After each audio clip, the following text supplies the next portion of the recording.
You know, folks, flying in the vicinity of thunderstorms can be extremely hazardous, so you should never take any thunderstorms lightly.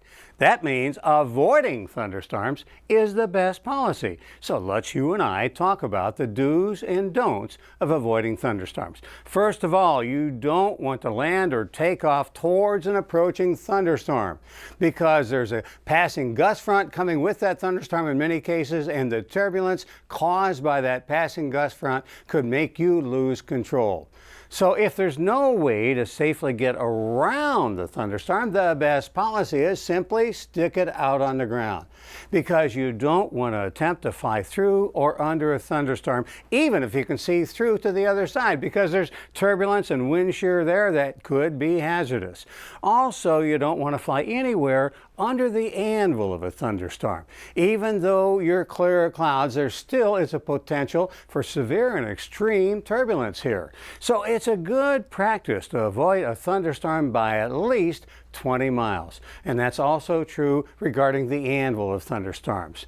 Now, if you're going to be flying in an area with what's known as embedded thunderstorms, those are ones that are in the clouds, you don't want to go into the clouds unless you're flying an airplane with airborne weather radar, or what the FAA refers to as airborne weather avoidance radar. So you only want to fly in the clouds if you've got radar when there's embedded thunderstorms.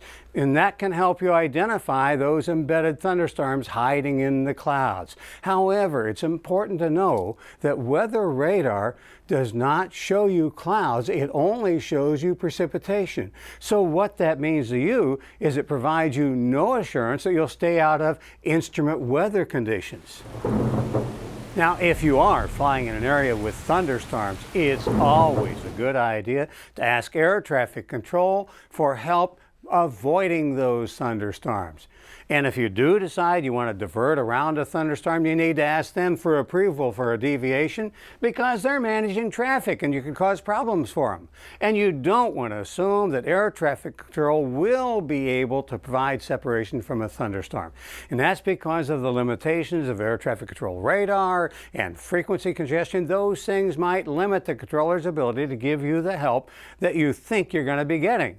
So as you see, folks, thunderstorms can be very hazardous and cover a large area. So follow these do's and don'ts of thunderstorm avoidance and you'll be able to stay out of trouble.